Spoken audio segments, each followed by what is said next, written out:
بسم اللہ الرحمن الرحیم۔ السلام علیکم ورحمۃ اللہ وبرکاتہ۔ پرسوں جمعہ تھا اور ہم اچھے نمازیوں کی طرح بھاگم دوڑ کرتے ہوئے نماز سے 10 منٹ پہلے مسجد میں پہنچ ہی گئے۔ اللہ ہمارے حال پہ رحم کرے۔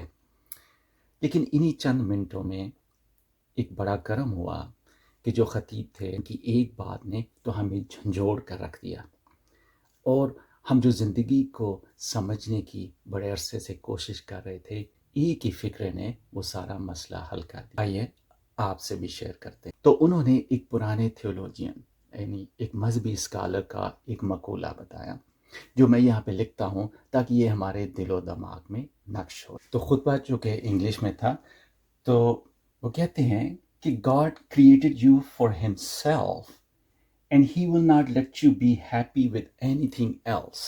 تو بڑی عجیب سی بات لگتی ہے کہ اللہ نے ہمیں اپنے لیے بنایا ہے اور وہ ہمیں کسی اور چیز سے خوش نہیں ہونے دے گا۔ مطلب بات تو وہی ہے، قرآن میں جگہ جگہ پہ اللہ نے فرمایا کہ سورج، چاند، ستارے، پہاڑ، آسمان سب کچھ ہمارے لیے مسخر کیا گیا ہے، اور ہمیں کس لیے پیدا کیا گیا ہے؟ اپنی عبادت کے لیے۔ اور عبادت کیا ہے؟ کہ ہم اس کو جان کے اس کی اطاعت کریں۔ تو اب آئیے اس کو دیکھیں کہ اصل میں مسئلہ ہے کیا اور اس کا حل کیا ہے۔ دیکھیں، یہ سارا مسئلہ ہے مرضی کا۔ جی ہاں، مرضی کا۔ ایک ہے میری مرضی اور ایک ہے اللہ کی مرضی۔ دونوں کی مرضی کیا ہے؟ مقصد ایک ہی ہے۔ میں بھی چاہتا ہوں کہ میں ہمیشہ خوش رہوں، اور اللہ پاک بھی چاہتے ہیں کہ میں خوش رہوں، لیکن کیسے؟ میں چاہتا ہوں کہ ابھی خوش ہوں اس دنیا میں، لیکن اللہ تعالیٰ کی مرضی ہے کہ ہاں میں یہاں پہ بھی خوش ہوں لیکن اس کے طریقے سے، اور آخرت کی خوشی جو ہے وہ ہمیشہ۔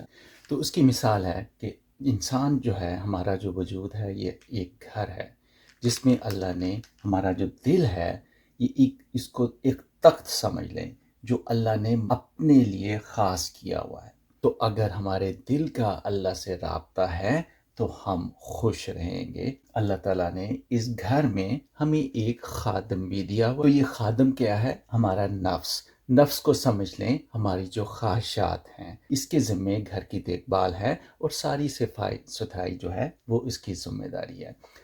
اگر یہ ہو تو ہم خوش رہیں گے، لیکن معاملہ کیا ہے؟ الٹا ہو گیا۔ اگر ہم اللہ کو چھوڑ کے نفس کی مانیں گے، یہ منہ زور ہو جائے گا، ہمارا آقا بن جائے گا اور خود تخت پہ بیٹھ جائے گا۔ نہ صرف خود تخت پہ بیٹھ جائے گا بلکہ جو ہے وہ اپنے دوست کو بھی بلا لے گا۔ جی ہاں، اس کا دوست شیطان۔ ہمارا نفس اور شیطان دونوں مل کے ہمارے دل پہ قبضہ کر لیں گے۔ جیسے آپ مثال سمجھیں، کسی نے گھر بنایا اپنے لیے، اپنے بچوں کے لیے، اور اس نے خادم رکھا ہوا ہے گھر میں، لیکن اگر خادم جو ہے وہ منہ زور بن جائے اور وہ مالک بن جائے اور آپ کو آپ ہی کے گھر میں ملازم بنا دے، بلکہ محلے کے جو سب سے بڑا بدماش ہے اس کو بھی لا کے گھر میں بٹھا دے، تو بتائیں اس گھر کا کیا حال ہوگا؟ تو یہی بات ہے کہ اگر ہم اللہ کو چھوڑ کے اپنے نفس کی بات سنیں گے، شیطان کی بات سنیں گے، تو کبھی خوشی نہیں ملے گی۔ اور اسی کو اللہ تعالیٰ نے فرمایا ہے کہ افرائیتا من اتخذ الہہ ہوا، کیا تم نے دیکھا ہے کہ جس نے اپنی خواہش نفس کو اپنا خدا بنا لیا؟ تو اب سکون کہاں سے آئے گا کہ اصل مالک جو تھا اس کو تو گھر سے نکال دیا، اور جو ملازم تھا، جو نوکر تھا، اس کو مالک بنا دیا، تو سکون کہاں سے آئے گا؟ اللہ تعالیٰ کی غیرت یہ گوارا نہیں کرتی کہ اس نے جو گھر، جو یہ پاک دل جو ہے وہ اپنے لیے بنایا تھا، اس پہ غیر کا قبضہ ہو جائے، تو اس کی سزا دنیا میں کیا ملتی ہے؟ بے سکونی، بے چینی، بے برکتی، لڑائی جھگڑے، فساد، اور آخرت کی سزا تو اس سے زیادہ۔ اور اگر ہم اللہ کی مرضی پہ چلیں، دنیا میں بھی خوشی اور آخرت میں بھی خوشی۔ کیسے؟ اللہ تعالیٰ فرماتے ہیں لَنُحْيِيَنَّهُ حَيَاتًا طَيِّبَةً، اس کی زندگی آسان ہو جاتی ہے، اس میں برکت، تھوڑے میں بھی برکت ہو جاتی ہے، دل جو ہے وہ خوشی سے، قناعت سے، رضا سے بھرپور ہو جاتا ہے، اور آخرت کا تو حساب بے پناہ ہے۔ تو اس مثال کی روشنی میں اب اس مقولے پہ پھر غور کریں کہ جو اللہ تعالیٰ نے ہمیں اپنے لیے بنایا ہے، and he will not let you be happy with anything else۔ ہم چیزوں میں سکون ڈھونڈتے ہیں، کبھی نہیں ملے گا۔ بندوں میں سکون ڈھونڈتے ہیں، کبھی نہیں ملے گا۔ تو اگر دل کا سکون چاہتے ہیں، اگر زندگی میں اور آخرت کی کامیابی چاہتے ہیں، تو جس کا گھر ہے اسی کے قبضے میں رہنے دیں۔